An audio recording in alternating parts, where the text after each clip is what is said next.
अस्सलामुअलैकुम। Straight talk में खुश आमदीद। आपके साथ मैं हूँ आयशा बख्श। पाकिस्तान में इस वक्त मुक़तदरा हुकूमत और अदलिया के माबैन इख्तिलाफात की खबरें किसी से भी ढकी छुपी नहीं। इख्तिलाफात की नौइयत अब उस मकाम तक पहुँच चुकी है कि कोई एक फरीक भी ये कहने की पोजीशन में नहीं कि ये इख्तिलाफात चाय की प्याली में तूफ़ान की तरह हैं और इनकी कोई हैसियत नहीं। ख़ास तौर पर सुप्रीम कोर्ट से मखसूस नशस्तों के फैसले के खिलाफ हुकूमत खुलकर सामने आ चुकी है। हुकूमती बयानात से दिखाई दे रहा है कि वो इस फैसले पर अमल दरामद नहीं होने देगी। इस फैसले ने यह भी वाज़ेह कर दिया है कि सुप्रीम कोर्ट के जजेस की अक्सरियत क्या सोच रखती है।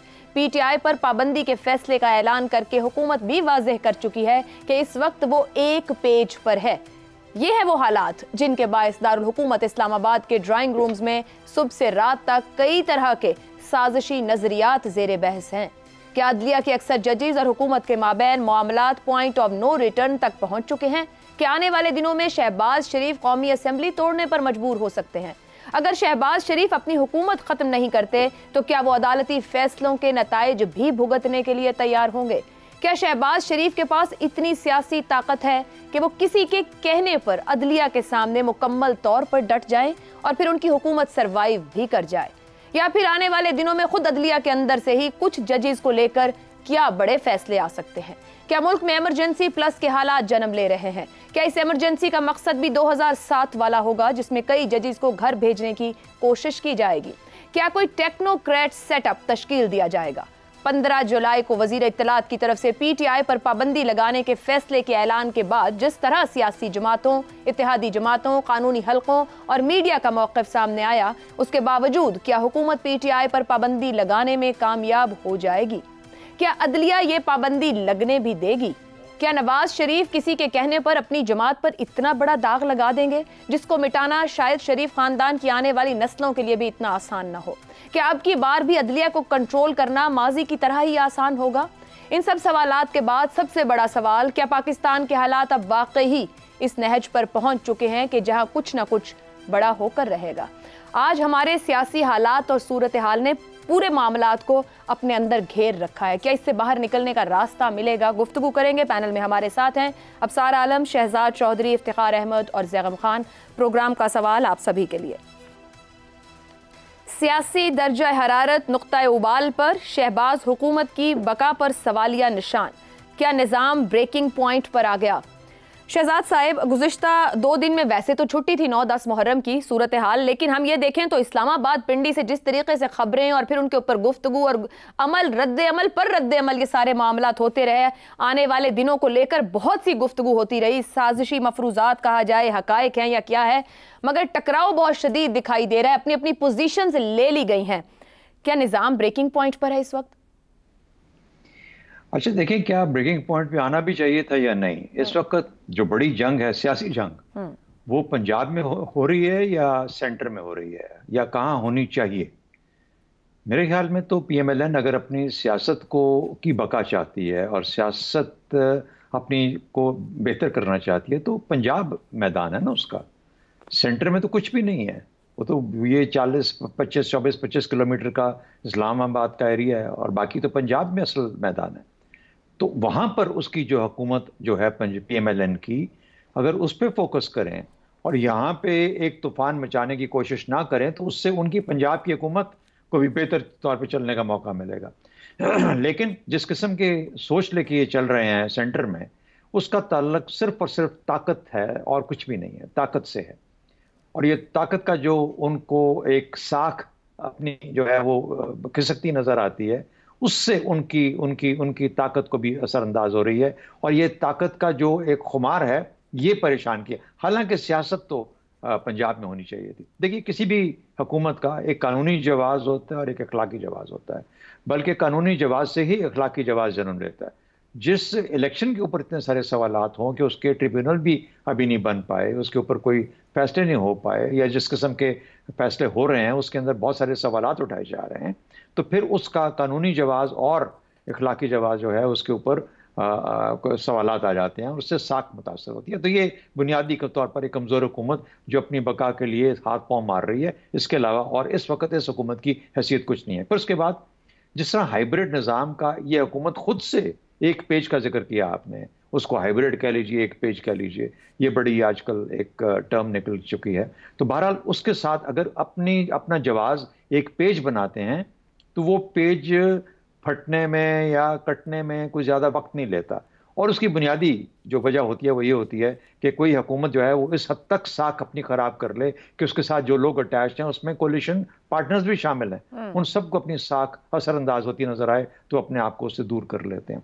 यही हाल उस एक पेज का होगा जब अपनी साख। शहजाद साहब, कतई कलामी की माजरत, जब शहबाज हुकूमत की बका की हम बात कर रहे हैं, आपने खुद कहा कि एक कमजोर हुकूमत है। क्या वो कमजोर हुकूमत जिम्मेदार है और क्या वो खुद इतने बड़े फैसले ले सकती है जहां वो खड़ी, जब वो हाइब्रिड भी है और कमजोर हुकूमत भी है? और आपने इंतखाबात की भी बात कर दी। बिल्कुल ले सकती है। इस हुकूमत से, किसी भी हुकूमत से ज्यादा ताकतवर और कुछ नहीं है। यानी बहुत सारी जगहों के ऊपर ये जो हम बार बार हाइब्रिड हाइब्रिड एक पेज की बात करते हैं ना, ये मेरे ख्याल में बहुत एग्जेजरेटेड सोच है। हुकूमत का बुनियादी काम मईशत था ना, तो मईशत तो सियासी इस्तेहकाम के साथ आती है। इस सियासी इस्तेहकाम की तरफ ये जाना नहीं चाह रहे, ये एक पार्टी को बैन करना चाह रहे हैं। तो क्या शहजाद साहब जिम्मेदारी सिर्फ हुकूमती जमात पर है? हमने गुज़िश्ता भी एक दौर देखा, वहां भी हम ये हुकूमत और अपोजिशन की जिम्मेदारियों पर बात करते रहे, जो पीटीआई का वन पेज था। जहां जहां वन पेज होगा वहां पर यही कुछ होगा जो आपके सामने हो रहा है और जो होता आया है। मैं यही बताना चाह रहा हूं, उससे साख मुतासर होती है उन लोगों की भी जिनके नाम लेके एक वन पेज के ऊपर आते हैं। तो मुझे नहीं लगता कि ये किसी भी तरीके से कोई सियासी इस्तेहकाम चाह रहे हैं या कोई मईशत, तो दूर की बात है। सियासी इस्तेहकाम आएगा तो मईशत आएगी। एक चीज और है, पीडीएम के दौर में इन्होंने मुकदमात खत्म किए, सही, उसका फायदा हुआ पीएमएलएन को बहुत बड़े तरीके से और बाकी पार्टीज को, पोलिटिकल पार्टीज को, कुछ सिलेक्टेड पार्टीज को। इस दौर में मुझे लगता है कि ये अपनी सियासी मुखालफत खत्म करना चाह रहे हैं और यही वजह है कि आपको एक मुख्तलिफ चीजें नजर आ रही हैं जो कि सियासी मंजरनामे में आपको या किसी भी पाकिस्तानी को कुछ परेशान करती हैं कि हम इस्तेहकाम की तरफ बात बिल्कुल से नहीं जा रहे। तो ये मुझे ये इस तरह की सोच लगती है। बका इससे निकलती है या नहीं निकलती, मेरा ख्याल है उसका ताल्लुक इससे होगा कि इसकी परफॉर्मेंस मईशत के माशी मैदान में कैसी रहती है। और अगर नहीं रहती, क्योंकि जाहिर है मामलात अब बाकी जो ऑब्टेनिंग कंडीशन है वैसी नहीं है, हालात वैसे नहीं है, तो फिर किस तरीके से मईशत बेहतर होगी? तो फिर उस सूरत में सवालात पैदा हो जाएंगे। हाँ, ये भी मुमकिन है ये कहें मुखालफत खत्म कर दी, तहस नहस कर दी, आप भले एक और इलेक्शन करवा लो। ठीक, तो बहरहाल इस रास्ते पे मुझे चलते नजर आ रहे हैं। दुरुस्त। अफसार साहब, मौजूदा बहरान क्या वाकई मंतकी अंजाम की तरफ जा रहा है? अदलिया, एस्टैब्लिशमेंट, हुकूमत, सबकी सफबंदियां हैं। सियासी अदालती जंग में हाइब्रिड सिस्टम का क्या बनेगा? हाइब्रिड सिस्टम का मैं तो आपको पिछले 2 साल से कह रहा हूँ नहीं चलेगा, लेकिन यहाँ मेरी मुखालफत की गई कि चलेगा, यही चलेगा, देख लें, चल पड़ा है तो बता दें। और जहाँ तक तो ये आपके सवाल का जवाब है। कोई और सवाल है तो बताएं। सर, सवाल यही है कि अगर जहां हाइब्रिड सिस्टम भी नहीं चलेगा तो फिर किस तरीके से मामला आगे बढ़ेगा? क्योंकि अभी तो इलेक्शन हुआ है, इंतखाब हुआ है, और अगर हुकूमत की बका पर सवाल हो रहा है, खुद शहबाज साहब कहीं ना कहीं कुछ ना कुछ बात कर रहे हैं, असेंबलियों की तरफ बढ़ेंगे, खुद घर जाएंगे, अदालत के सामने स्टैंड ले गए हैं। जिस जमात को अदालत कह रही है कि वो सियासी जमात है, वो कह रहे हैं इसको हम बैन करेंगे, तो फिर क्या जिम्मेदारी किसकी? देखिए एक तो सियासी जमात को बैन करना मैं नहीं समझता कि बहुत सेहतमंदाना रुझान है। लेकिन मैं उमर अयूब का बयान पढ़ रहा था आज या कल, उसने कहा किसी का बाप भी पीटीआई को बैन नहीं कर सकता। तो मुझे फिर बाप से उनके बाप और उनके बाप याद आ गए कि सबसे पहले इस मुल्क में सियासी जमातों को बैन तो अयूब खान ने किया था, जमात इस्लामी को बैन तो अयूब खान ने किया था। तो इस तरह आपने भी अभी जिक्र किया कि शरीफ की आने वाली नस्लें, मैं इन अल्फाज पे मेरी सख्त ऑब्जेक्शन है। मतलब इसलिए कि किसी के बारे में हमने ज़ुबान इतनी इस टीवी चैनल से इतना सख्त अल्फाज इतने आम कर दिए हैं कि अब वो नॉर्म बन गया है। हर कोई जितना मर्जी जिसका जो दिल करता है मुंह में उठा के कह देता है। तो आने वाली नस्लें, शरीफ ख़ानदान की पता नहीं क्या होगा। ये आपने देखा अयूब खान की आने वाली नस्लें क्या कर रही हैं? जुल्फ़िकार अली भुट्टो साहब ने नेशनल अवामी पार्टी नैप पे बैन लगाया था, उसकी आने वाली नस्लें क्या कर रही हैं? देखिए, आइन और कानून में जो चीज़ है वो है, उसकी बुनियाद पे आने वाली नस्लों को ताने देना मुनासिब नहीं है। और जो आइन में नहीं है और फिर की जाती हैं उस पर आप ज़रूर कहें, देख लें है कोई कारवा नहीं है ना। अब आपका सवाल एक ओरिजिनल था। देखिए कि मैंने जो पीटीआई की अभी तक की तारीख देखी है, तारीख के 2 हिस्से हैं पीटीआई के, एक प्री पाशा और एक पोस्ट पाशा। उसमें तो चलें जो भी उन्होंने किया वो ठीक रास्ते पे चल रहे। उसके बाद जो कुछ किया आज तक, मुझे एक एग्जांपल दिखा दें कि हुकूमत ने कोई काम किया हो, कोई अच्छा बुरा छोड़ दें इसको, और पीटीआई ने उसकी सपोर्ट की हो। यहां तक कि एपीएस में बच्चे कत्ल कर दिए गए सैकड़ों बेगुनाह दहशतगर्दों ने, और ये धरना दे के बैठे थे, इनकी मिन्नतें की गई कि आप उठ जाए, नहीं उठ रहे थे। अब साहब सियासी तौर पर पता है कलामी की मदद सियासी तौर पर तो पीट, हाँ वो पता है, पीटीआई तो सियासी जमात मानती नहीं ना किसी को अपने अलावा। मैं आपकी माजरत कबूल नहीं करता। अच्छा, मैं आपकी माजरत कबूल नहीं करता जवाब दे कलामी की। ठीक है, और जिस वजह से उठाया, जिस तरीके से उन्होंने उठाया गया, वो वजह मैं यहाँ बता नहीं सकता। तो तब उनका धरना उठा। मैं एक इतने संगीन वाक़े पे, इतने संग दिल हैं ये, इतने गैर सियासी रवैये हैं इनके कि ये वो नहीं कर सकते। तो ये मकसद क्या है? मकसद है कि इस मुल्क की मईशत ठीक ना हो जाए, हमारी अना कायम रहनी चाहिए, मईशत सही ख़राब होती है तो हो जाए। तो ये पीटीआई की पॉलिसी है। उन्होंने हर बंदे पे अटैक किया है, हर उस इदारे पे अटैक किया है जो उनकी राय में राय नहीं मिलाता, जो उनके म्यूज़िक में म्यूज़िक नहीं मिलाता। वो सही या गलत इसको छोड़ दें आप। तो ये जो फैशिज्म है ना, ये हमें नजर आ रहा है 10 सालों से। जिनको नजर नहीं आ रहा, चाहे वो अदलिया में बैठे हो, चाहे एस्टेब्लिशमेंट में बैठे हो, चाहे मीडिया में बैठे हो, वो मेरा कसूर नहीं है, वो उनके विजन का कसूर है। वो खुद अपने आप से जाके सोचें कि और फैशिज्म क्या होता है। और दूसरी बात, ये झगड़ा हुकूमत का और अदलिया का तो है ही नहीं। नहीं, मैं ये तो मैंने शुरू देखे ना, ये है मीडिया की जो ट्विस्ट होती है, स्पिन होता है। मैंने फिक्रा शुरू यहाँ से किया, मैंने फिक्रा शुरू यहाँ से किया कि ये सेहतमंदाना रुझान नहीं है। मैंने तो बात यहाँ से शुरू की है। मैं बता रहा हूँ, ये लड़ाई अदलिया की और हुकूमत की नहीं है। ठीक है, तौहीन अदालत लगानी है ना, तो अदलिया हिम्मत करे, अदलिया हिम्मत करे और करे इलेक्शन कमीशन पे तौहीन अदालत लगाए जिसके साथ लड़ाई है, और स्पीकर कौमी असम्बली के साथ जिसके साथ लड़ाई लगाए उस पर तौहीन अदालत। मैं भी देखता हूं कि अदलिया में कितनी जान है। खाली एक गरीब सिविलियन को पकड़ के उस पर तौहीन अदालत लगा के अपना जिस जो अपने प्यारे का मुखालिफ है, उस एमएनए को तो आप 5 साल के लिए नाअहल करार दे दें, और जो अपना प्यारा ना हो उसका जो मर्जी कहता रहे, उसको आप ये मुनासिब नहीं है, ये मुनासिब नहीं है। तो ये लड़ाई जो है ना, ये अदलिया और पार्लियामेंट के दरमियान और इलेक्शन कमीशन के दरमियान है। अदलिया को चाहिए फैसले पे अमल ना हो तो लगाएं तो आईने अदालत, मुझे कोई इस पे एतराज नहीं। ठीक हो गया जी। ज़ैगम साहब, ये तासुर और तकसीम हमें कहीं बहुत दूर लेकर चला गया है। आईनी, कानूनी, अदालती, सियासी बहरान एक बंद गली में है। इंतजामिया, अदलिया के पास बाहर निकलने के लिए क्या ऑप्शंस मौजूद है इस वक्त यहाँ पर? देखिए, वो मशहूर है कि जब बगदाद के किले के बाहर तातारी आ पहुंचे थे तो अंदर उलमा मुनाजरे कर रहे थे। इस वक्त हमारी अशराफिया के लाल किले को अवाम ने घिराव कर लिया है और ये आपस में मुनाजरे कर रहे हैं, छोटी छोटी बातों पर उलझ रहे हैं, कि देख नहीं रही हैं कि इस वक्त क्या सिचुएशन है। इनके दहाइयों की जो गुनाह हैं, जो गलतियां हैं, जो ब्लंडर्स हैं, जो लालचें हैं, वो कौम को इस वक्त कहाँ लेकर आ गई है और उसके असरात अवाम के जहनों पर क्या हैं। They have become blinded. कोई इनकी आंखें खोल दे, इनको छत पे ले जाए, इनको कहे जरा 360 डिग्री ऐसे चूं चूं करके घूम के जरा देखो। वो जो कहा था ना किसी ने कि कोठे पे चढ़ के देख लो, दुनिया गोल है। ये कोठे पे चढ़ के देखने को तैयार नहीं है कि दुनिया गोल है, बाहर क्या हो रहा है। फाशिज्म कल भी थी, फाशिज्म आज भी है। डायनेस्टीज वो भी गलत है, डायनेस्टीज ये भी गलत है। अवाम पे सेंटर्ड प्लानिंग, अवाम के सेंटर्ड पॉलिसीज, अवाम की मईशत कल भी नहीं थी, आज भी नहीं है। हम अपनी मंजिल से मजीद दूर से दूर होते चले जा रहे हैं। अब जहां पर हम पहुंचे, देखिए यहां पे निजाम को बहुत जल्दी एक कुर्बानी के बकरे की जरूरत होगी। उस बकरे से काम नहीं चलेगा। अब बकरों का टाइम गुजर गया, अब रेवड़ की कुर्बानी का टाइम है। लेकिन कुर्बानी जरूर होगी। अब किसकी होगी? आप देखिएगा कि हर कोई अलग बकरे की कुर्बानी चाहेगा। जो हाउस ऑफ शरीफ है वो कुर्बानी देना चाहेगा वजीर खजाना की। सारा बोरा डालेंगे वजीर खजाना पर, और आपको पता है किसको लाने की कोशिश करेंगे? क्या वजीर आजम साहब, जैसे आपने एक सवाल उठाया, असेंबली की कुर्बानी देने को तैयार होंगे? अल्लाह अल्लाह, मतलब तो इमेजिनेशन, माइंड बॉगलिंग है। 2022 में जब वो दोबारा इलेक्शन करा के असेंबली तोड़ के आसानी से वापस आकर सकते थे, उस वक्त जुर्रत नहीं की।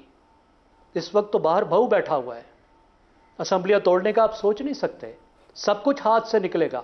इस वक्त तो जितनी देर पकड़ सकते हैं ये पकड़ के रखने की कोशिश करेंगे, क्योंकि कोई अल्टरनेटिव अवेलेबल नहीं है। अब क्या ये इंतजार करेंगे छींका टूटने का? क्योंकि एक तब्दीली साहब ऑल्टरनेटिव बन जाते हैं। अगर आपको याद हो तो पीटीआई के दौर में भी खान साहब ये समझा करते थे कि कोई मुतबादिल नहीं है, अब तो सिर्फ मैं ही मैं हूं। तो मुतबादिल तो अगर तलाश करने हो, बल्कि मेरा ख्याल है कोई ना कोई सेकंड थर्ड ऑप्शन के तौर पे अपनी सीवीज रख चुके होंगे और मौजूद होंगे, वहां भी काम हो रहा होगा। बैठा हुआ शायद सोचते हैं कि कोई चल नहीं सकता। आप मुझे बताइए, देखिए इस वक्त जो हालात हैं, पीडीएम में से कौन होगा? ये कह सकते हैं कि जनाब वजीर आजम साहब आप चले जाएं, भतीजे को दे दें। अब देना तो किसी रिश्तेदार को है ना, आप भतीजी को इधर ले आए, वहां पे भतीजे को रख दें, समधी को वजीर आजम बना दें, मियां साहब को वापस ले आए।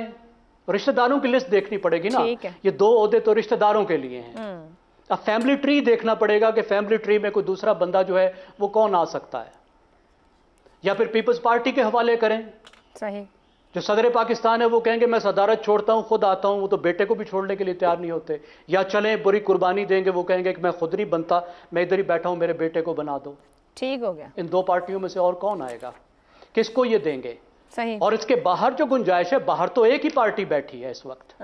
या तो ये इस तरह से गवर्नेंस करें कि अवाम में दोबारा से मकबूल हो जाएं, जो बहुत बरीद कयास लगता है, लेकिन कम से कम जो इस वक्त कर सकते हैं वो ये सोचें कि जो भी कीमत है इस वक्त जो ठीक काम करना है वो कर गुजरो, तारीख के लिए कर गुजरो, अवाम के लिए कर गुजरो। इस वक्त ये इनको सोचना चाहिए। ठीक है जी, सोचने की बात करें। इफ्तिखार साहब, अदलिया से टकराने के लिए बड़ी सियासी हिमायत और मुक़्तदरा की पुष्ट पनाही चाहिए होती है। शहबाज साहब के पास वज़ीर आज़म साहब मुक़्तदरा भी पीछे है, चीफ जस्टिस साहब तक की भी हिमायत मिल सकती है। जो अक्सरियती जज खड़े हैं, जो कि अक्सरियती फैसला आया है जिसके ऊपर हुकूमत दबाव, गुस्से, डिप्रेस दिखाई देती है, आपके ख्याल में वहाँ शहबाज साहब डट सकते हैं, खड़े हो सकते हैं, चीज़ें स्मूथली आगे निकाल लेंगे? देखिए बात यह है, ये सारी गुफ्तगू हमने की, इसका नतीजा क्या है? सपोज कर लेते हैं कि हुकूमत ख़त्म होगी, ज़्यादा से ज़्यादा ये हो सकता है ना, और तो कुछ नहीं हो सकता। नहीं, निकाल भी सकते हैं, यही तो सवाल पूछे कि स्मूथली आगे निकाल लें। शहबाज साहब इस सिचुएशन से स्मूथली आगे कैसे निकाल लें? ये तो पूछा है मैंने आपसे, कैसे निकाल लें? जब साजिशों का जो वास्ता और तल्लक है वो 2011 से शुरू हुआ हो, तो कैसे निकलेंगे? ये तो लोग ऐसे ही नवाज शरीफ की फैमिली का नाम लिए फिरते हैं और आसद ज़रदारी को थोड़ा सा बख्श देते हैं। खेल तो ये है कि इन दोनों ख़ानदानों को ख़त्म कर दिया जाए इस सियासी मंजर से। अच्छा। और इसकी कोशिश जारी है आज भी। इस वक्त जब हम बात कर रहे हैं, कोशिश है क्या? सोच लें दोबारा। मैं फिर कह रहा हूं, आवाम के लिए तो कुछ नहीं हो रहा। ये ठीक कह रहे हैं आप। बेरोजगारी के खात्मे के लिए कौन सा जलसा हुआ है, जुलूस हुआ है, प्रेस कॉन्फ्रेंस हुई है पिछले 3 महीनों में? कोई भी नहीं। किसको दिल में दर्द है जो हमें बताता है आइन ये कहता है, आइन वो कहता है? आइन में बहुत कुछ पाकिस्तान के अवाम के लिए भी लिखा हुआ है। किसने मुझे बताया है? सुबह से लेकर शाम तक मैं दोनों तरफ से मैं। ये खत्म हो सकती है? मैं ये नहीं हो सकती अब। क्यों? ये नहीं खत्म हो सकती। मुल्क बड़ा है, इनकी मैं बड़ी है। ये इनके लिए मैं बड़ी है, मुल्क इनके लिए कोई हैसियत नहीं रखता। ये ना करे। मैं क्यों ना कहूं, ये हो रहा है। आपके टीवी पे हो रहा है, आप और हम कर रहे हैं। ये कुछ सब्जेक्ट है जो हम जेरे बहस लेके आए हैं। सर हो क्या? आज हमारा पहला, एक मिनट ठहरो, पहला सवाल सियासी दर्जा हरारत नुक्ता उबाल पर है। तो यही हालात है। साहब की प्रेस कॉन्फ्रेंस देखें, पीटीआई लोगों की देखें। ये जब मैंने कहा तो आपको उलझन होगी। नहीं, आप कोई और बात कह रहे हैं। मैं यही कह रहा हूं कि नुक्ता उबाल पे है। अब उबलने के बाद हंडिया से नीचे जो दूध गिरेगा वो जल जाएगा। और गिरेगा क्या? 2 सियासी पार्टियां टारगेट हैं। तीसरी सियासी पार्टी इस उबाल में इजाफा करने के लिए कि पाकिस्तान की जो सालमियत है वो भी स्ट्रेक पे चली जाए। आई एम सॉरी टू से दीज वर्ड्स। तो जो पार्लियामेंट में है वो अक्लमंदी का कौन पार्लियामेंट में गए, जो बाहर बैठे हैं जा ही नहीं रहा कोई। ओ भाई पार्लियामेंट में गए नहीं, जाते ही नहीं। ये डिबेट सारी पार्लियामेंट में हो ही नहीं रही। ये डिबेट हो रही है टीवी के मुनाजरों में, प्रेस कॉन्फ्रेंस में। ऐलान कर देते, हमने सोचा हम जमात पे पाबंदी लगाएं और आर्टिकल 6 लगा दें। आप एक मिनट, कौन आर्टिकल 6? आप देखो, ये हुकूमत ने ऐलान मुझे तो लगता है बात का आप बात को मुकम्मल जानबूझ के नहीं करने देते हमें। नहीं आप करें, मैं कर रहा हूँ। आपने असेंबली की बात की, मैं जवाब देने लगा तो आप बीच में कहीं और आ गई। असेंबली में तो ये बहस हो ही नहीं रही। ये बहस तो हो रही है प्रेस कॉन्फ्रेंसों में। ये बहस तो आप और मैं कर रहे हैं। असेंबली में कौन गया इस बहस को लेके? सही कि किसने जाके कहा है कि जनाब एडहॉक जजेस के मामले पे असेंबली में डिबेट शुरू की हो? किसने की है? किसी ने नहीं की है। वो जो 8-3 का या 8-5 का फैसला आया है उस पर कौन गया असेंबली में संजीदा डिबेट करने के लिए? टोटली वहां पे किसने जाके मुतालबा किया कि जनाब वजीर आजम आप इस्तीफा दें क्योंकि you have lost the majority? और इस सवाल को करने के लिए असेंबली का फ्लोर है, सड़क नहीं है, टीवी के प्रोग्राम नहीं है। वहां जाके साबित करें कि सर आपके पास इतने नंबर नहीं है और खड़े होके गिनाएं 1 2 3 4 हमारे पास इतने नंबर हैं, आप घर जाएं। ठीक हो गया। ये बात असेंबली में हो ही नहीं रही। ये खेल बार हो रहा है और इस खेल से पाकिस्तान को नुकसान हो रहा है। पाकिस्तान की इक्तिसादी सूरत पहले बेहतर नहीं, हर रोज तबाह हो रही है। और ये है वो साजिश जिसको मैं पाकिस्तान के खिलाफ साजिश कहता हूं कि आज तक इतनी घिनौनी साजिश नहीं हुई जो ये हो रही है सियासत की आड़ में। एक मिनट, मैं कहता हूं ये शख्स इलेक्ट हो जाता है सुबह किसी भी ज़िमनी इंतखाब में, आके ये मसाइल हल कर सकता है इक़्तिसादियात के? नहीं। तो फिर इशू क्या है? इशू यही है कि तो ये मैं को खत्म करना पड़ेगा। करते हैं हमारे लिए फोरम जो बहुत बड़े मामला हैं सियासी आईनी कानूनी, उन्हें पार्लियामेंट के फ्लोर पे लेके जाएं, वहां मामला रखें और हल करें। इफ्तिखार साहब की बात बिल्कुल ठीक है। एक ब्रेक लेते हैं, ब्रेक से वापस आएंगे तो बात करेंगे एडहॉक जजेस हुकूमत तैनात करना चाह रही है। सुप्रीम कोर्ट की जानिब से कहा गया है, हुकूमत कह रही है कि क्यों ना करें, जबकि पीटीआई कहती है कि क्यों करें। इसी क्यों को तलाश करेंगे ब्रेक के बाद। प्रोग्राम में एक बार फिर खुशामदीद। पीटीआई ने एडहॉक जजेस के मामले पर सुप्रीम जुडिशल काउंसिल जाने का ऐलान कर दिया है। बैरिस्टर गौहर के मुताबिक तातीलात के दौरान 4 एडहॉक जजेस को 3 साल के लिए सुप्रीम कोर्ट लाना बदनीयती पर मबनी है। उन्होंने कहा कि एडहॉक जजेस आजाद अदलिया के लिए मुज़िर हैं। मामला सुप्रीम जुडिशल काउंसिल में ले जा रहे हैं। जजेस इस मामले को मुतनाज़े न बनाएं। चीफ जस्टिस काजी फायजीसा की जानिब से 4 रिटायर्ड जजेस को सुप्रीम कोर्ट के एडहॉक जजेस बनाने के फैसले पर कानूनी और सहाफती हलकों में भी बहस का सिलसिला जारी है।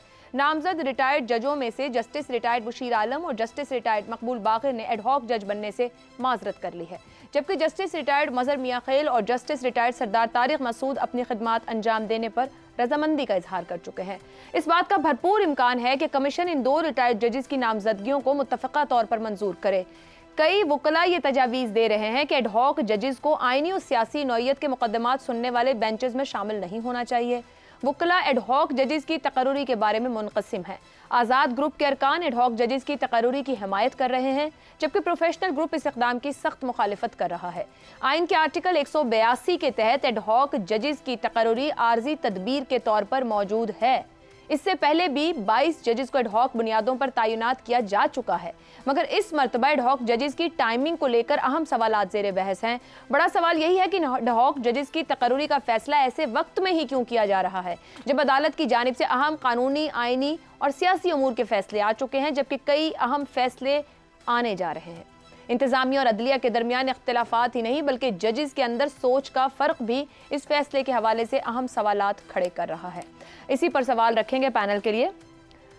माजी में एडहॉक जजेस की नज़ीरें, अब की बार मखसूस हालात और टाइमिंग, क्यों एडहॉक जजेस की तकर्रुरी पर सवालात उठाए जा रहे हैं। इफ्तिखार साहब, माजी भी मौजूद है और ऐसा होता भी रहा है। हर बार में जब ज़रूरत महसूस की और समझा यह लगाया गया, क्यों अब क्यों नहीं। मेरा फिर वो सवाल है कि ये मामला आप कह रही हो कि लेके जा रहे हैं, पार्लियामेंट में क्यों नहीं जाते? फिर देखें ना, आराम से तहम्मुल से बात करने की। ये जो कैमरे की स्क्रीन पर कब्जा किया हुआ है इससे हटें। इसी इशू को लेके पार्लियामेंट में जाएं और अपना नुक्ता निगाह वहाँ पे रखें। और मैं ये मानने को भी तैयार नहीं हूँ कि पार्लियामेंट में ये इनकी ताकत नहीं है। पार्लियामेंट में बहुत अच्छी ताकत है इनकी।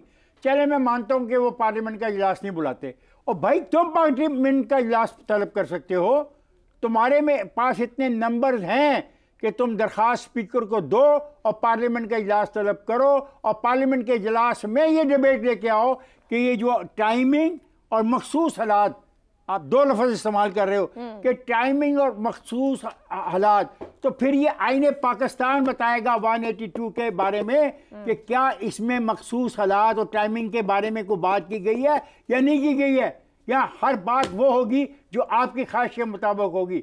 गो to the parliament, use that floor. खुदा के वास्ते पाकिस्तान के अवाम को ज़हनी मरीज मुकम्मल तौर पे मत बनाओ। एतराज तहरीक इंसाफ करी, उसने मुस्तरद किया, वो वहां भी नहीं जा रहे। अगर आप वैसे तारीख पिछले कुछ अरसे की देखें तो वो हर मामला अदालत ही लेकर गए हैं। वो ट्रस्ट ही नहीं करते अपने साथ बैठी पॉलिटिकल पार्टी। ये उसकी वजह फिर मुझे आज फिक्रा कहने दीजिए जो मैं नहीं कहना चाह रहा था।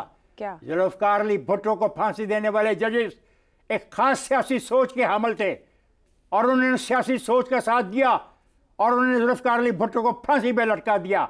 ये उसी वक्त समझ आ गई थी हमें कि जज जिनकी सियासी सोच होती है उनके फैसले कितने नुकसान पहुंचा सकते हैं पूरे के पूरे मुमलकत को, पूरे के पूरे निज़ाम को, पूरी की पूरी रियासत को और पूरी की पूरी सियासत को। ठीक हो, ये हकीकत है। अच्छा। कि वो जो जजेस थे उनके सियासी अज़ाइम थे और उन्होंने बाद अज़ा सियासी अज़ाइम का इजहार किया, करते रहे। इस सियासी जमात को चाहिए कि उनके हाथों में मत फैले, पार्लियामेंट में जाए, ये सवाल पार्लियामेंट के फ्लोर पे उठाए। ज़ैगम साहब, ये एडहॉक जजेस की तकर्री का फैसला, इसके साथ ही साजिशी मफरूजात की भी एक भरमार है। जितनी गुफ्तगू, जितनी बातें, कोर्ट पैकिंग, मतलूबा फैसले हासिल करने की कोशिश, इमरजेंसी के लिए कानूनी राह हमवार करना, अहम फैसलों पर अमल दरामद रोकना, मखसूस जजों की तादाद या उस सोच को कम करना, कोई सदाकत है किसी बात में कि जितने मुंह उतनी जबानें उतनी गुफ्तगू हो रही है? आपने जो सब बातें बताई, इससे उस माहौल की अक्कासी होती है ना जिस माहौल में ये फैसला किया जा रहा है। अब वजीर कानून ने बड़ी अच्छी बात कही, जो हिमायती कहते हैं कि आइन और कानून में गुंजाइश मौजूद है। आइन और कानून में 4 शादियां करने की गुंजाइश मौजूद है। वजीर आजम हुक्म दें कि तमाम कैबिनेट मेंबर जिनकी 1, 2, 3 बीवियां कम हैं वो पूरी करें, क्योंकि आइन कानून में गुंजाइश मौजूद है। मसला क्या है कि आप सिर्फ एक कदम इस वजह से उठाएंगे कि आइन और कानून में गुंजाइश मौजूद है, तो गुंजाइश तो पिछले महीने भी थी, पिछले साल भी थी, 4 महीने पहले भी थी। ये गुंजाइश आज क्यों याद आई? क्या इसकी वजह से तकसीम बढ़ी है या कम हुई है? क्या इस फैसले से सुप्रीम कोर्ट का, अदालत का एतमाद बढ़ रहा है या कम हो रहा है? क्या यह फैसला डिवाइसिव है या पाकिस्तानी अदलिया को इकट्ठा कर रहा है, कौम को अदलिया के फैसलों के पीछे इकट्ठा कर रहा है? देखिए, तकसीम तो उन लोगों में भी आपको नजर आ रही है जिनको जज अपॉइंट करने की ऑफर की गई है। 2 जजेस आपने बताए, बड़े बड़े आला जज जिनका बड़ा नाम है, मकबूल बाकिर साहब, मुशीर आलम साहब, उन्होंने कहा जी हम नहीं बनते जज। 4 में से 2 ने इनकार कर दिया, 2 मान गए। अब तकसीम तो यहां भी है, ये 2 तो पीटीआई के जज नहीं है जिन्होंने इनकार किया था। इसी तरीके से जो पूरी जुडिशल कम्युनिटी है वो डिवाइडेड है। वो जज जो मान रहे हैं वो भी कह रहे हैं कि माजरत, इसमें एक नुक्ता और यहाँ पे रखना चाहूंगी कि ये भी एक परसेप्शन कहें या एक ये बन गया तासुर कि कोई आला इदारों में बैठे लोग जब कोई ऐसा फैसला लेते हैं तो एक जमात की तरफ से पीटीआई एजेंसी ऐसी सोशल मीडिया कैंपेन होती है, उनके घरों तक के मामला ऐसे उछाले जाते हैं कि खौफ इंसान में पैदा होता है कि इस चीज से, इस मामले से दूर रहा जाए। ये एक तासुर है गुज़िश्ता कुछ सालों में। देखिए, उनका बिहेवियर अपनी जगह पे, उसको हम कंडेम करते रहते हैं। अगर किसी ज़ात पे अटैक की जाता है, सोशल मीडिया को कैंपेन चलाता है, वो बिल्कुल ठीक बात है, उसको हम एक तरफ रख देते हैं। लेकिन इस वक्त तो हम उस मेरिट पर बात कर रहे हैं ना। मैं तो सोशल मीडिया की कैंपेन से मुतासर नहीं हूं, मैं तो बिल्कुल सपोर्टर नहीं हूं पीटीआई का। मैं तो पाकिस्तान की आला अदलिया का सपोर्टर हूं, क्योंकि मेरी तवक्कुआत तो आला अदलिया से है। मैं तो एक ऐसी आला अदलिया चाहता हूं जिस पे सबको एतमाद हो। दुरुस्त। मैं तो चाहता हूं कि इस वक्त जो पूरा तासुर है जो कि अदलिया जो है वो ठीक फैसले कर रही है, वो खराब ना हो।